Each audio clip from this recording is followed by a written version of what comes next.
Ya estamos con María Ángeles López de Celis y es un placer enorme porque María Ángeles es una persona que guarda en su cabeza muchos secretos, ¿no? No puede contar todo lo que tiene en su cabeza porque ha sido ni más ni menos secretaria de 5 presidentes en democracia, hasta Zapatero. Hasta Zapatero fue secretaria de 5 presidentes, con lo cual tiene una infinidad de anécdotas, de datos, de hechos que nos puede contar y además es autora de este fabuloso libro que recomiendo, que es una nueva edición. De hecho, Los presidentes en zapatillas. María Ángeles, ¿cómo estás? Un placer. Igualmente, encantada de estar con vosotros. Bueno, vamos a empezar hablando de algo más personal, ¿no? Porque hasta ahora, claro, he hecho muchas entrevistas hablando de economía, hablando de, bueno, pues de presidentes del gobierno, de Pedro Sánchez, etcétera, pero nunca he hecho una entrevista personal, de una persona que sabe cómo los presidentes, insisto, hasta Zapatero, en democracia hasta Zapatero, pues eran más o menos gestores económicos, ¿no? Entonces, mi primera pregunta va por ahí. ¿Cuál ha sido el presidente del gobierno en democracia que has visto que mejor gestionaba el dinero en la Moncloa? Bueno, hay que decir, para empezar, que los presidentes, hasta donde yo sé, ninguno han sido expertos en economía, ¿eh? Vaya por delante, porque realmente sí que se han asesorado muy bien. Uno de sus vicepresidentes, puntal del gobierno, siempre suele ser un alto dirigente económico, como es lógico, y bueno, es verdad que no es lo suyo. Yo recuerdo a un Felipe González que cuando llegó a la Moncloa le dedicaba horas al estudio de la economía porque él era muy consciente de que ahí tenía una laguna importante. Eso, y los idiomas no han sido lo nuestro nunca.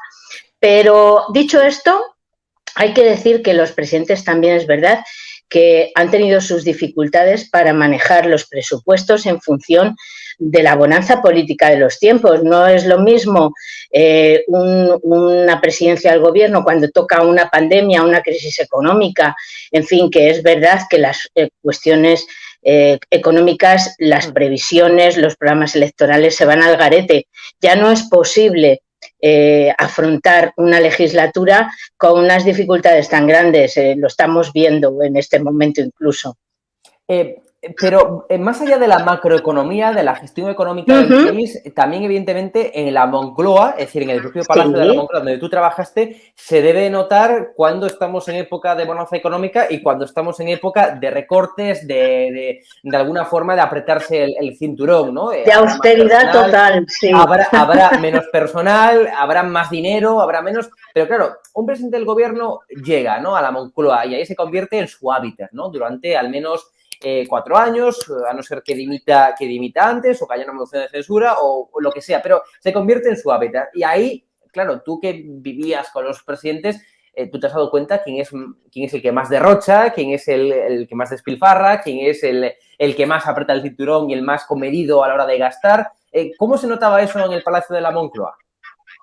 Pues se nota muchísimo, que lo sepan todos los que nos ven y nos escuchan, porque es verdad que eso influye mucho, pero es cierto también que los presidentes no se suelen ocupar de lo que es la intendencia, de lo que es los gastos un poco propios de lo que es el funcionamiento de la presidencia del gobierno. Y desde luego no cabe duda que si la cosa pasamos por una época mejor o peor económicamente, eso se nota. Es verdad que luego también hay características personales. Yo tengo que decir que las esposas de los presidentes del gobierno son las que un poco toman el mando de lo que es los gastos propios del Palacio y del edificio del Consejo de Ministros, que son un poco los dos puntales más importantes de lo que es el complejo de la presidencia, pero de los que ellas pueden disponer de alguna manera.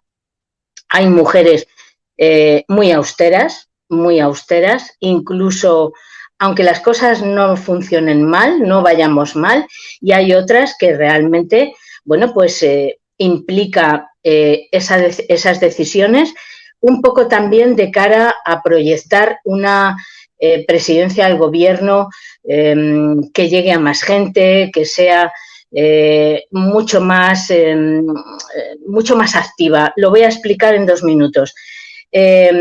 durante los años de Felipe González, por ejemplo, fue cuando la presidencia del gobierno realmente despegó. No teníamos hasta entonces unas estructuras en condiciones. La presidencia del gobierno era una cosa realmente muy pasada de moda. No teníamos, en fin, ni salones, ni estructuras, ni edificios como debe tener una presidencia del gobierno, y fueron en los años. Ahí hay reuniones con personas importantes. Claro, sobre todo cuando España... Claro, cuando España empezó a participar en lo que eran las estructuras y las instituciones internacionales, teníamos que dar aquí también una imagen que no era la apropiada en absoluto, lo que eran los edificios de la presidencia del gobierno, que estaban realmente obsoletos. Nunca se habían utilizado más que cuando venía algún dirigente extranjero que nos visitaba. Claro, imaginar que con Franco cuántos nos visitaban, si no nos visitaba nadie, algún que otro dictador y poco más.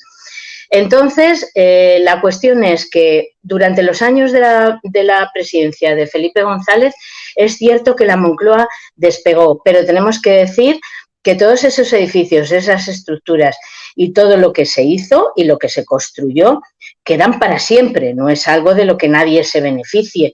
Es verdad que fueron los años de mayor gasto, lo que es en la presidencia del gobierno. Luego, por ejemplo, con Aznar recuerdo que fue cuando se construyó esta pista de pádel o de baloncesto, etcétera, que hay en la Moncloa. Es decir, que más allá también de los gastos que quedan ahí, también cada uno acondiciona, digamos, la Moncloa, su hábitat, para como le gusta, ¿no? Es decir, están los gastos importantes, los que benefician, pues, a todos los españoles para que la Moncloa, pues, sea un lugar atractivo de cara a las reuniones, etcétera, pero luego también hay gastos que son más superfluos, gastos más de despilfarrar. Claro que sí, claro que sí.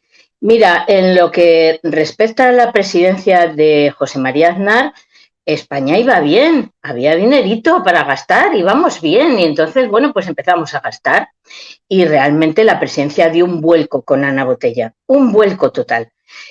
Una mujer que se ocupó de que la presidencia fuera representativa, no del gobierno de España, sino del gobierno de José María Aznar, con unas características muy concretas. Y bueno, pues es verdad que además la presidencia se abrió a un montón de sectores que nunca habían intervenido ni habían tenido nada que ver con política, con círculos políticos. En fin, todo eso fue una serie de iniciativas que tomó Ana Botella. Las decoraciones cambian cuando llega un presidente. Claro. Bueno, hay otro que viene que no le gusta esto o aquello. Pero dicho esto... Y eso todo, perdona, María Ángeles, se paga con dinero público. Es decir, hay una partida, una partida presupuestaria, entiendo, para la Moncloa. O sea, todos los cambios, el cambio de fotos, de colores, de tal, lo pagamos entre todos, ¿no? Por supuesto, eso está clarísimo. Y bueno, es verdad que ha habido empresas que durante los años de la presidencia de José María Aznar, hicieron el agosto. Después llegaron otros tiempos, llegó también otra forma de ver las cosas. También es cuestión de personalidades. Zapatero y su mujer son dos personas muy sencillas, nada que ver con sus antecesores, y entonces, bueno, pues decidieron aligerar todas esas decoraciones, hacerlo todo mucho más sencillo, y desde luego cuando se declaró una crisis económica tan brutal como sucedió en la segunda legislatura de Rodríguez Zapatero, que heredó lógicamente Mariano Rajoy, austeridad absoluta. Además, tengo que decir que si la esposa de Rodríguez Zapatero no quería saber nada del tema, se metía muy poco en esas cosas, la esposa de Mariano Rajoy no solo no se metía, sino que era una persona que hacía las cuentas al céntimo. Quiero decir, que controlaba absolutamente los gastos de cocina, los gastos de material. O sea, una persona, ella era muy consciente de la situación por la que estábamos atravesando. Todo el mundo sabe que fueron unos años muy difíciles, incluso a los funcionarios, que jamás en la vida nos había sucedido, hubo que suspendernos una paga extraordinaria, hubo que congelarnos, en fin, una serie de cosas que, bueno, que son esfuerzos para toda la ciudadanía, ¿no? La presidencia del gobierno tenía que estar ahí también. Y puedo decir, de verdad, que Elvira Fernández era la administradora pero vamos, al céntimo. Lo llevaba a rajatabla. Creo que es la persona, además, ella tiene una formación como economista interesante y desde luego lo llevaba personalmente y a rajatabla. O sea, eso os puedo decir que fue quizá la legislatura de más austeridad.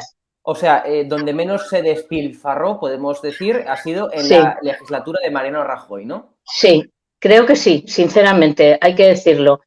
Luego hay otras cosas como lo que has mencionado, Hugo, esa pista de pádel. Bueno, a veces son regalos. Fíjate, la pista de pádel de José María Aznar, que luego se desmontó como un mecano y se la llevó porque era suya, porque se la habían regalado. Eso es importante, esa se pagó con el dinero propio No. No, esa pista de pádel se la regaló el hijo de Plácido Domingo. Vale. Se la regaló en un cumpleaños. Creo que la bromita costaba un dineral, pero en cualquier caso fue un regalo. No fue a cargo de los españoles, digamos. Fue un regalo y además, bueno, ahora podemos hablar de si realmente es legal, aceptar regalos, no es legal, eso es, estamos en otro nivel. Pero esa pista de pádel, desde luego, no era de Moncloa y ahí no se quedó. Hay unas estructuras que evidentemente permanecen, pero hay otras cosas que son muy personales. Por ejemplo, los bonsáis de Felipe González, cuando terminó su presidencia, lógicamente sus bonsáis se los llevó, o sea, lógicamente eran suyos. Y bueno, pues, en fin, hay una piscina, hay una serie de cosas que evidentemente se mantienen, como es lógico. Claro. No sé si sabes el dato, María Ángeles, pero te pregunto, ¿cuánto es el presupuesto con lo que maneja Moncloa? Es decir, para Moncloa solamente. No tengo ni la menor idea, Hugo. Jamás en la vida he sabido semejante cosa. No estoy ahí. Pero bueno, no debe ser difícil de enterarse, ¿no? Por los presupuestos generales del Estado nos podemos enterar. No te puedo decir, porque lo que dijera sería absolutamente absurdo. ¿Y cuánto personal puede estar trabajando en la Moncloa? ¿Cuántas personas? Moncloa tiene 13 edificios. Es un complejo que tiene en este momento 13 edificios. Alrededor de 2.500 personas trabajan dentro. No solo es las dependencias que vemos en la televisión del presidente y tal, sino que además está el Ministerio de la Presidencia, el portavoz del Gobierno, todo eso requiere edificios. Hay un edificio solo para seguridad, es decir, tenéis que pensar que Guardia Civil y Policía hacen turnos de 24 horas, tienen sus dependencias, sus armerías, sus gimnasios, todo ese tipo de cosas. Os dan sustos también cuando hacen simulacros, ¿no? Sí, alguna vez ha habido algún que otro mosqueo general, sí. Y bueno, pues además hay un búnker, hay unas 40 personas que trabajan en el búnker, que los llamamos los bunqueros, y que bueno, pues nunca saben si hace sol o está lloviendo, trabajan en el búnker. Y bueno, pues es verdad. Si hubiera algún tipo de amenaza, de emergencia, lo que sea, para tenerlo todo dispuesto, ¿no? El búnker. Sí. ¿Y dónde está situado el búnker? Es una estructura un tanto ya quizá un poco de modé, ¿no? Eso, cuando cayó el telón de acero y bueno, pues ya en el 89, en fin, la OTAN y demás, como todos sabemos por la historia reciente, pues parece que quedó un poco apartada. Pero realmente con los tiempos que corren y bueno, pues la OTAN no solo ha vuelto a tener protagonismo, sino que todas esas estructuras defensivas y de seguridad pues vuelven a estar un poco, bueno, pues en el punto de mira, ¿no? Y bueno, pues os puedo decir que cada día entran y salen de la presidencia del gobierno montones de personas. Hay mantenimientos de todo tipo de instalaciones. Hay un suministro de intendencia, o sea, la cocina, luego hay un comedor grande para funcionarios, hay 3 cafeterías. Hay un helipuerto donde no solo hay unas estructuras para el despegue y aterrizaje del helicóptero del presidente, sino que hay pues desde un coche de bomberos que tiene que estar siempre en pleno funcionamiento por si hubiera algún problema. Es muy complejo, es una mini ciudad. La gente desde fuera no te das cuenta, no eres consciente de todo lo que hay dentro. Jardines, los jardines son una pasada, pero imaginar la cantidad de un ejército de jardineros para atender esos jardines en condiciones es muy complicado. ¿Dónde está situada, digamos, la vivienda, digamos, del presidente y su familia? Claro, son 13 edificios, pero ¿dónde está, dónde vive realmente, dónde duerme realmente el presidente y la familia? El presidente y su familia, su casa está en lo que es el propio Palacio de la Moncloa. El Palacio y el edificio del Consejo de Ministros tienen como una especie de perímetro especial de seguridad que está un poco aparte del resto de las estructuras. Es decir, un funcionario que trabaja en el edificio de Semillas, donde está el gabinete del presidente, todo el gabinete, no puede acceder con su acreditación a la zona del Consejo o del Palacio. No le está permitido. Hay unas restricciones. Y dentro del Palacio, la segunda planta es donde está la vivienda del presidente. O sea, La que viene vivienda siendo, ocupa claro, que viene unos siendo, 200... Sí, sí, la vivienda no es un sitio grande, es ajá. una casa de unos 200 y algo metros, en fin, con unas estructuras que han de mantener presidente tras presidente, es decir, los cuartos de baño no se pueden tirar abajo, en fin, Claro. es complicado vivir ahí porque esa sensación de que justo una semana antes ha vivido y ha dormido en ese espacio tu adversario político, pues es que no es fácil de digerir las cosas como son.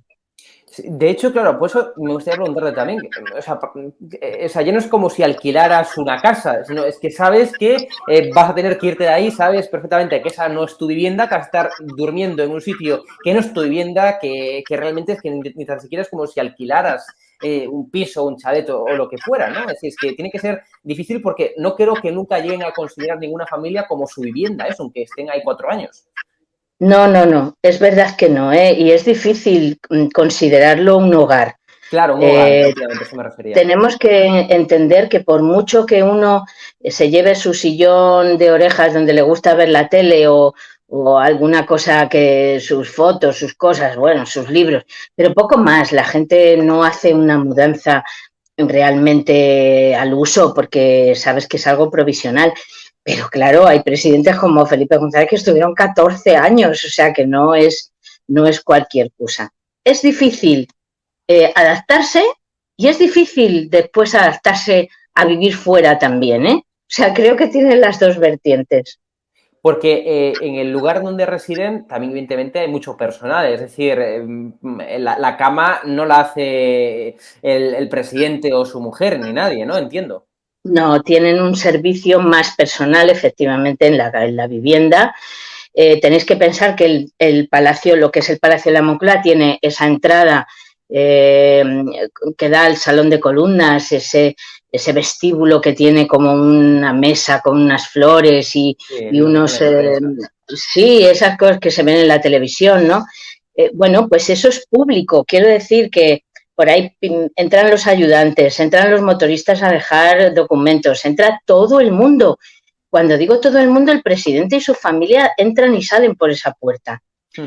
Es muy fácil entrar a trabajar y encontrarte a los niños que les está esperando el coche para llevarlos al colegio. Es decir, que no hay una intimidad propia de una vivienda. Y luego tenéis que pensar que en su vivienda, que está en la segunda planta, si se levanta mucho la voz, los que están en la primera lo escuchan. O sea, las Hay, discusiones sí, típicas de cualquier pareja, matrimonio, se escuchan, sí, ¿no? sí se escuchan. Quiero decir que hay una cierta prevención a vivir en algún sitio donde tú parece que no tienes una vida privada. Cada vez que entras o sales, lógicamente, todo el mundo sabe que sales, entras y a dónde vas y de dónde vienes. Tú no tienes las llaves de tu casa. Pensar en esa imagen, no tienes las llaves de tu casa. Y eso no es fácil, ¿sabes? Mira, los hijos mientras son los niños pequeños, pues no tienes problema, porque los niños pequeños lo que quieren es estar con sus padres y les da igual dónde. Pero cuando esos niños van creciendo y se hacen adolescentes, ahí empiezan los problemas. Problemas que no son solo generacionales, sino que se agravan con esa situación de falta de intimidad. Es decir, un chaval de 17 años no le hace ninguna gracia tener que llevar escolta o que todo el mundo sepa si va a una discoteca o si sale con un chiquito y se quieren despedir en la puerta con un besito. Es que eso no es posible. no hay esa intimidad. Y hay que reconocer que eso, sobre todo, quien lo paga son las familias. Ese precio lo tienen que pagar sobre todo las familias. Y para concluir, María Ángeles, también ese complejo, tengo entendido que también viven algunos ministros, ¿no? Y sus familias, ¿o no? Sí, han vivido, unos viven y otros no, depende también, porque, bueno, depende de las circunstancias personales, pero sí que es verdad que lo que es el Ministerio de la Presidencia tiene vivienda y algunos lo han utilizado, algún vicepresidente lo ha utilizado. Pero no te creas que no es lo normal. Yo creo que, excepto el presidente y su familia, que están obligados a vivir allí, el resto, pues la verdad es que es mucho más cómodo y mucho más natural vivir fuera.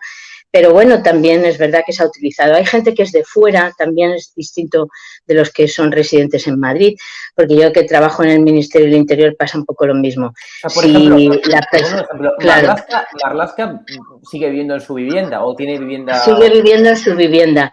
Lo que pasa es que sí que es verdad que es muy cómodo tener una vivienda que puedes utilizar que está encima de es el palacete que está, lo que es en la Castellana, que da a la propia Castellana.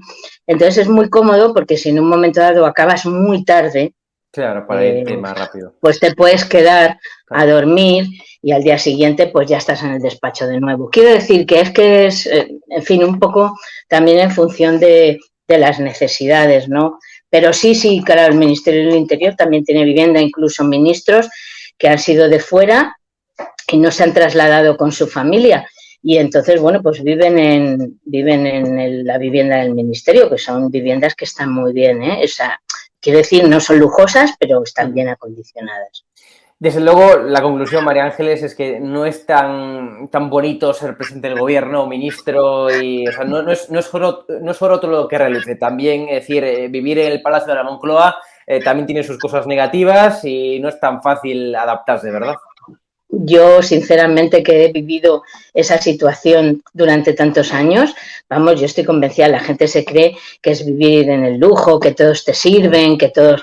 Bueno, hay que pagar un precio muy alto, ¿eh? Y lo que sí tengo que decir es que, efectivamente, como he dicho antes y repito, las familias son las que de alguna manera pagan esa factura, pero es muy importante la estabilidad familiar y matrimonial para que un presidente, en fin, gestione la vida del país moralmente e intelectualmente estable, o sea, que haya un equilibrio y que su vida personal esté bien. Eso es muy importante. Bueno, pues recomendamos e invitamos una vez más a nuestras audiencias, a nuestros lectores y televidentes que compren, ¿sabes? De verdad, si os gustó esa entrevista, imagínense todo lo que pueden encontrar en Los presidentes en zapatillas, ¿verdad, María Ángel? Es decir, es esto muchísimas cosas, claro, hay muchísimas anécdotas, muchas situaciones, incluso divertidas, ¿eh? No todo va a ser tan serio, hay muchas cosas que son muy interesantes, cosas muy curiosas y no se encuentran más que en este libro porque es imposible que nadie lo cuente si no lo ha vivido. Entonces, bueno, pues creo que ese es el valor básicamente de este libro. Y yo quiero darte las gracias, Hugo, por darme esta oportunidad. No, a ti, por favor. Y sabes que te admiro mucho y que te tengo muchísimo aprecio. Y yo a ti igual, de verdad, me lo paso genial siempre hablando contigo. Claro que sí. El libro es, sinceramente, te lo digo en serio, María Ángel, es fabuloso, es fantástico. O sea, además, ya no solamente por lo que cuentas, no solamente por el contenido, sino también por la forma de contarlo. Tú decías, es muy entretenido, es dinámico, es muy ágil, por lo cual, sinceramente, recomiendo, o sea, esto no es una entrevista más de un libro, no. Es decir, recomiendo sinceramente que lo compren porque van a entender muy bien cómo funciona. Bueno, pues yo creo que el edificio más importante de España y es el Palacio de la Moncloa, donde se dirimen, ¿no?, muchas cuestiones muy importantes, donde hay muchas reuniones de alto nivel y donde se decide el futuro y el presente del país. No solamente eso, sino que también la forma de contarlo y se va a entender cómo viven los presidentes, su familia, las personas que trabajan en el complejo. Bueno, lo que has contado, pero mucho más en profundidad. Mucho más, claro que sí. Un placer de verdad. Gracias. Muchas gracias a ti.